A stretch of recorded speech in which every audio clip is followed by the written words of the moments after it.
morning, everyone. Good evening, good afternoon, wherever you are, and welcome to this week's Weekly Energy Boost. My name is Elisheva, and I am here this beautiful Monday morning with David, and we are so looking forward to sharing with you the spiritual insights into trust, building trust, rebuilding trust, and healing the relationships where trust has been broken. It's a very sexy topic and very lots of juicy, I don't know, I think it's something that's very prevalent in these times. It's also really a beautiful opportunity in this week and of course this month to tackle this issue. Our trust issues our trust buttons may be pushed from time to time, and it's a beautiful week to focus in on the spiritual understanding and the tools that we can use to both strengthen our trust and rebuild trust. Weekly Energy Boost is a 7-day spiritual weather forecast where David and I, and sometimes our guests, glean through the wisdom of Kabbalah and share the most powerful and practical tools to help our listeners navigate the coming 7 days. At the end of every episode, you're sure to take away wisdom and tools that you can use any day, anytime, anywhere. And obviously, this is no different. What's interesting about this particular week is that we've been in the Omer. We haven't really talked much about it in the last couple of weeks, but the Omer is the time of the year in which the universe tests us and gives us virtual reality opportunities. I say virtual reality opportunities because they're rarely real and lasting, but they are opportunities to test our spiritual prowess. How much have we grown? How much have we risen above and elevated our old limited tendencies? And this week is no different. This week is a bit different because we have a peak in the energy, I would say a relief a little bit this week as the energy begins to turn upward. And that's also important. But I think when we talk about trust, the word as Kabbalists we use is usually certainty. In the conversation, I should say this. David mentioned last week the power of studying with another person, talking to another person, opening up to another person. And I happen to be studying with someone this topic of trust and certainty, and really what the not only spiritual benefits of trust in the Creator, but also there's physical benefits. And what's interesting is there is a lot of peace of mind, relaxation, serenity that's promised. What's interesting is that the Kabbalists open that conversation saying, imagine you have a friend that you can trust, and you know with 100% of your being you can trust them, right? What does that trust bring you? The same thing, peace of mind, calm, serenity. You know someone has your back, you feel protected, you feel guided. And so when we look at the concept of trust, which is a big conversation in this week's section of Zohar, it's something that the Kabbalists talk about as well, as far as, finding the right people in your life to be connected to. You want to know that you can trust them, that they're not going to betray you, go back on their word, humiliate you, right? You want to know that there is a bond between you that will endure. I'll say it's not temporary; it's lasting. And so there is a beautiful parallel between the relationships that we desire to have with other people and the relationship that we're meant to have with the Creator. So I think as we go into this week of the Omer, and tomorrow night, Tuesday night, we have Tuesday night to Wednesday night, we have this beautiful cosmic window that opens that allows us to fill up our tanks and be nourished by a very powerful energy that will sustain us for the next few weeks. So we want to be super mindful of those opportunities, both to trust, to heal those bonds, and also to strengthen our trust with the Creator, with the light force of the Creator. When we talk about trust, there's two types of trust that a person should aim for. Number one, very simply, King David said this, that a person should trust that whatever is happening to his or her life at this very moment is exactly what the Creator has intended for this person. And so before we try to fix it, optimize it, change it, add to it. Before we do anything about it, we need to realize and trust that this is exactly as it should be, first and foremost. And when you connect with that certainty, that trust, that belief, that acceptance, you enter a world that we call the tree of life. You access the light of the Creator that then guides you and tells you what to do with this situation. So it's not that the situation is meant to be mutable and non-changing. It's that the situation is meant to change, but only after you accept it. If you jump the process, if you skip right to changing the situation without accepting it, you're now doing so from the limitation of the body consciousness and, as we call, the ego. And so this is why people make wrong decisions. They say the wrong things. They cause the process to be much longer than it needs to be. Only through trust and acceptance of a situation do you guarantee that you receive the right message for the best outcome. But the second level of trust is actually a higher level, and it's the one I believe most of us have an issue with. And that is, it's one thing to trust the Creator and to work on trusting the Creator, that everything that is happening is meant to happen, it's for my good, and so I'm not going to be in pain about it. But how many of us believe that the Creator trusts in us? This is actually a very deep concept, because most people think that it's just a one-way street. I have this responsibility and I have this duty to the universe, to the Creator, to other people. But many of us do not believe that the Creator trusts in us. And as a result, we are subconsciously blocking that relationship. And we are subconsciously blocking wisdom and goodness and miracles to come in. Again, you trusting the Creator is one thing. Believing that the Creator trusts in you and believes in you, because a lot of times the mistakes that we make are from our own low self-esteem. And what is low self-esteem? It's the subconscious thought that the Creator doesn't really believe in me, so who cares? I can just do whatever I want. I'm not really responsible. You see children who come from broken homes, and many of them lead broken lives. It's because they think nobody believes in them. And they never had good mentors or good parents that believed in them, that trusted in them, even if they trusted in other people. And so we are all kind of from a broken spiritual home because we do not believe that the Creator trusts in us. And how do you do that? Just in a morning meditation and throughout the day, I say out loud, I trust in the Creator, and I know that the Creator trusts in me. And I say it over and over again, because if you believe it, you establish the connection. So how can we use that understanding to inform our interpersonal relationships, right? I mean, I used an example last week of a woman whose husband left her. There are a lot of situations that it doesn't even have to be in romantic relationships. It can be in friendship. It can be professional relationships. I mean, I remember a number of years ago, we had somebody that was working for us, and we were set to renew contract. And we said, you're here for the long haul. And he said, absolutely, at least the next 3 years. The following month, he presented us with a letter of resignation.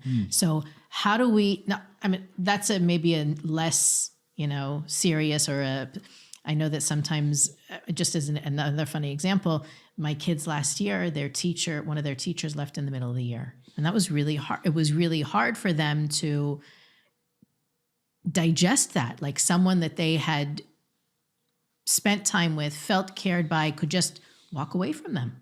And how do you learn to trust again? Actually, one of my kids said, how do I know the next teacher isn't just going to quit after 2 weeks? Yeah. So that cynicism is something we all experience, right? We go through a friendship burns out, or There's so many examples. It doesn't have to be marriage. It can be just in the day-to-day.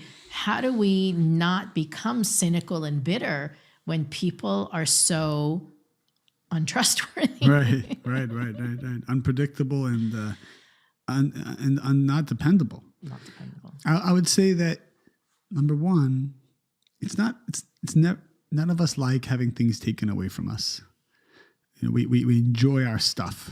We enjoy whatever it is in our lives. We get pleasure from them. We have sometimes even an addiction to them. And then when someone takes away our toy, like we get hurt and upset and we feel a void. And that's all of us. All of us are like that. What's the solution here? Just go through life investing in things and having them taken away and go through pain and time heals and move on and the next thing?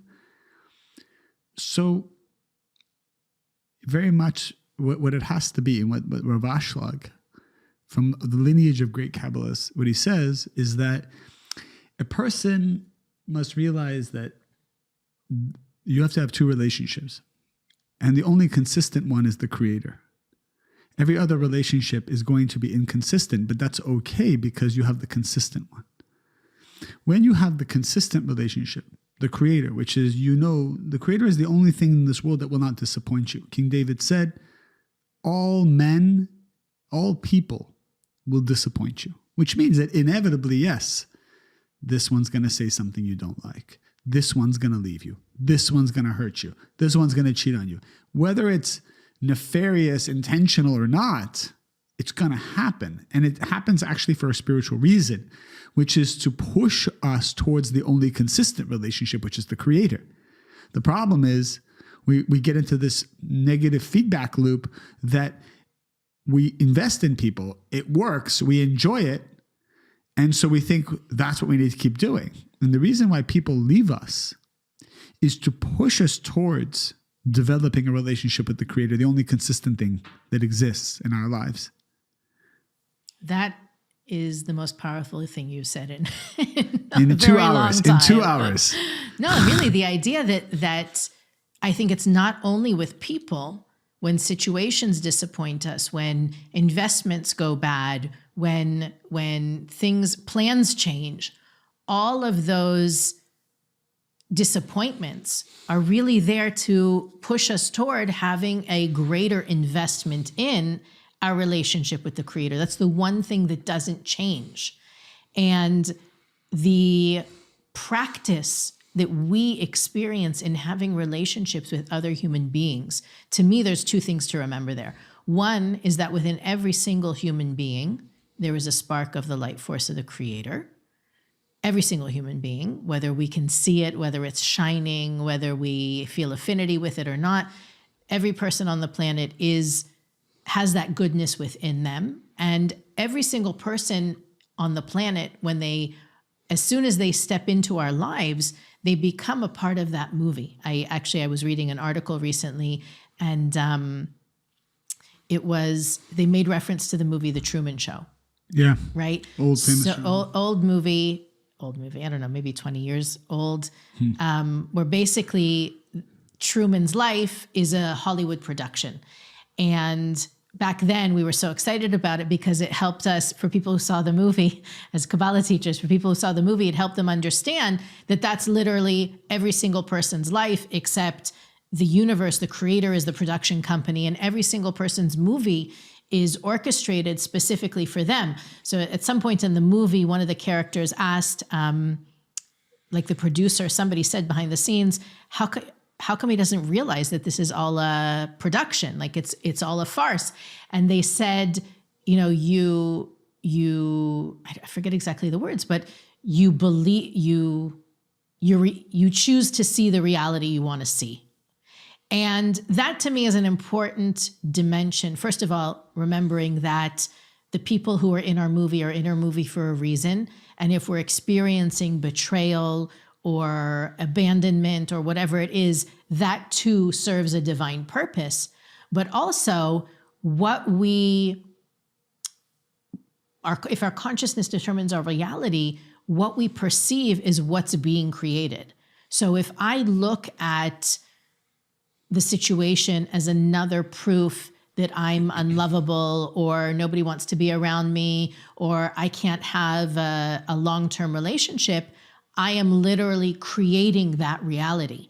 So this week, when it comes to examining our relationships and the degree of trust that we can have in them, first of all, it's an opportunity to say, where can I build greater trust? Knowing that it's not just about me and that other person, it's about me and my closeness with the Creator and my growth toward being more connected to the light force of the Creator in my life. But also recognizing, and this is probably, we don't go there enough, but one of the most difficult personal, I'm going to say interpersonal, meaning within me, I think it's interopersonal conversation, is to ask, am I trustworthy? How am I showing up in my relationships? Do I say I'm going to be there and I don't show up? Do I say I'm unconditionally there for you and I don't answer the phone when you call? Am I willing to have those uncomfortable and difficult conversations with the people that I care about? Because it's not about physically showing up in someone's life is not only about physically being there. It's, are you truly present? Are you listening? Are you open? And anytime the universe gives us an opportunity to grow in a specific area of our lives, the growth is both ways. How can I trust more? And how can I be more trustworthy? And there's certain, it's ironic, and it's not, that this opportunity falls in the month of Taurus, because the sign of Taurus is known to be one of the most trustworthy and loyal signs of the zodiac, if not the. I think maybe it's a competition between Leos and Tauruses, but I think Tauruses might win.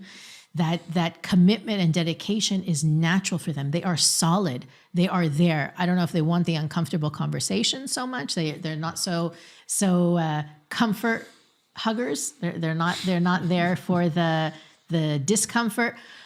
But knowing that we can borrow, when any month of the year, we get to infuse ourselves with the positive qualities of that sign, knowing this is actually a week and a month that we can grow in our trust and in our ability to be trusted, to be trustworthy, to be consistent, to show up for people in our lives in a very Taurian way. So that's very exciting.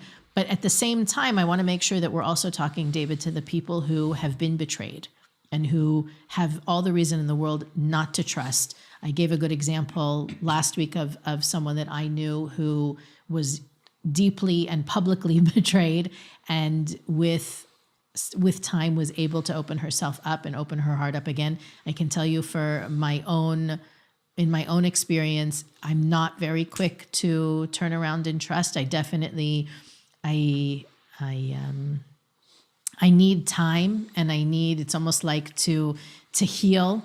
So maybe we can share with our listeners some tools for healing, for staying open, for embracing those moments where trust is broken or we feel let down or betrayed. I think that's a great question. And when a person is severely betrayed, what they need to know that this is tantamount to death, and there's a grieving process that needs to happen. There are the stages of grief that a person must go through to heal. And I think one of the mistakes that people make is they skip that process, or they avoid it, or they take too long in it. They stay too long in the stages. If practically what I've learned when something like this happens is, and we talked about this last week, I align myself with 1, 2, maybe 3 people that I trust, that I know would be experts in this. And I would say, hey, hold my hand and guide me through this process as quick as possible without jeopardizing the integrity of the process. I know I'm going to go through pain. And one of my favorite lines I tell myself is just to brace for impact. Like, you're going to go through pain. Brace for impact. Align yourself with people who are strong and smart in this area, and just go through it. Because you're going to have to go through it, and there's spiritual lessons to be learned by going through it. That cannot be avoided. And having a philosophy discussion with yourself about why it happened and it shouldn't have happened, the blaming, all this is just going to waste your time and your energy. and it's gonna set you back. This plane is going down. Well, we also This don't have this plane is going down. the why did it happen is really not in our purview 99% of the time. We don't get to know why did I deserve this? How did I create this? From a spiritual point of view, we don't have access to those files. Well, a person can understand spiritually what about them drew it in their lives. But this also needs to be just part of a fun process of learning and understanding so you don't repeat the mistake. But I would approach this the way I would approach any kind of challenge. You got to approach it with a sense of duty, of grit, of spiritual maturity. You are going to go through pain. When people call me and say, okay, this person has left me, it's really bad, they're seeing somebody else, the first thing I tell them is, okay, listen to me very carefully. You know, like these movies, like I remember this scene from Hostage takeovers. Yeah, this scene from Taken comes in my mind where Liam Neeson's like, listen to me very carefully. They are going to take you. They are going to take you. And these people are very bad people. They're going to take you. And so when I get that phone call and says, you know, she left me, he left me, this happened, that happened, I lost the deal, I say, listen to me very carefully. You are going to suffer greatly in the coming weeks. And you need to accept that. And you need to not run away from that. I'm not calling you the next time I'm in pain. Well, what do you? This is our job. Our job is to prepare them for that. There's no running, because if they bypass that process, then they'll just have to repeat the process. Right.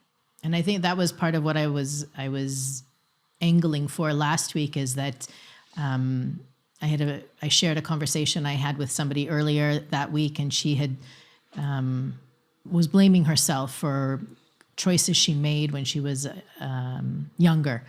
And part of the acceptance process is pain, to your point.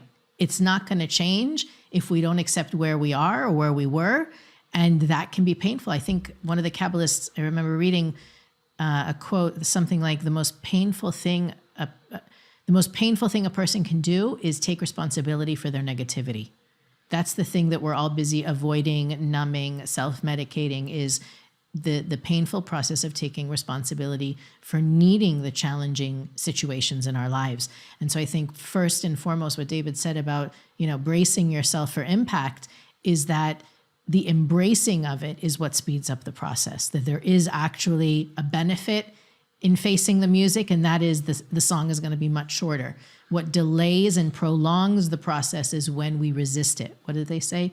What we resist persists. That if we avoid something, it tends to drag it out and draw it out to a much longer process. There was something else you said that made me want to chime in, and I held my tongue, and now I Brace can't for remember. impact. Brace for impact. You're going to suffer. Oh, I know what it is. Though you were saying you call somebody.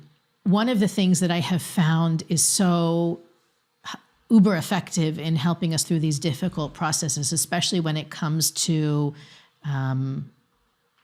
loving again or being open again to trust someone, is to fall back on the people and the relationships we do really feel that trust. So whether it's family or good friends or your partner, one way to remember that there is a spark inside of everyone is to go to the people whose sparks you see clearly and you feel clearly.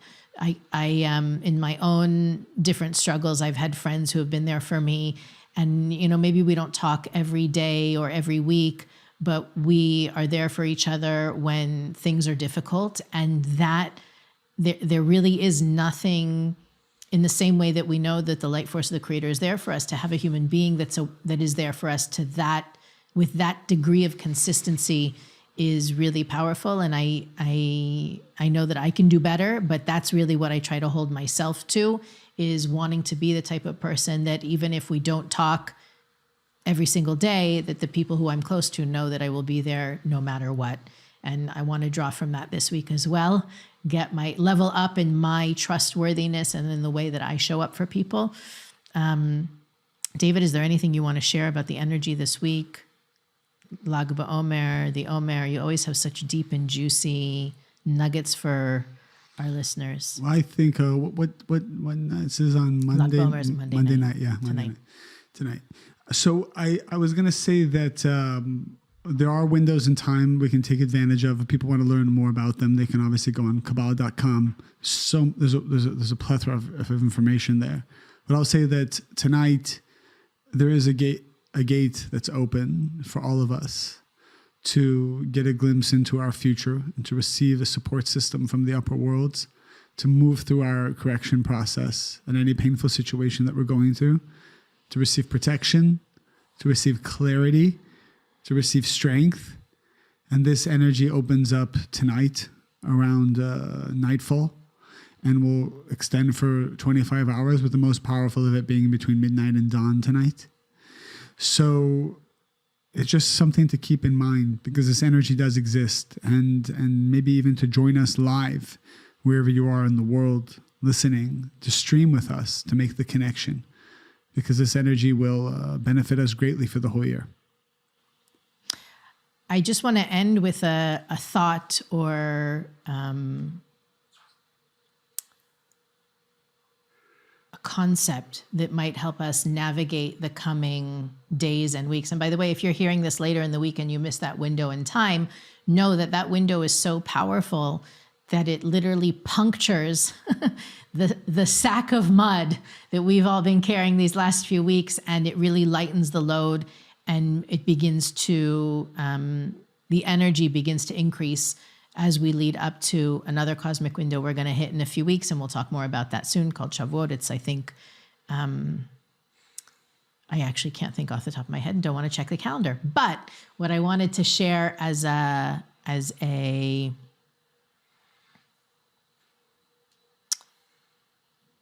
I'm going to call it a beacon, or as a lighthouse for us in the coming week, is that there is a phrase that the Kabbalists refer to. It's actually a section in the Bible that says the Creator is your shadow. And what that means for us is that the universe will meet us where we are at. And that can be very uncomfortable sometimes, when the universe is trying to show us how we're falling short of who we can be. And one of the things that I've noticed, especially when it comes to friendships and relationships that are not your partner, not your exclusive partner, is that those relationships the universe often uses to show us where we need to grow. And if you've been in a situation recently where somebody that you trusted, or that was important to you, or that you thought it was going in one direction and you were surprised or disappointed or let down, if you can come up with a succinct description of what they did that let you down or that disappointed you, I am sure, not because I'm an expert, but because the wisdom of Kabbalah teaches us that if there is something that was done to you that bothered you, you have done it, or you're doing it as well to someone else.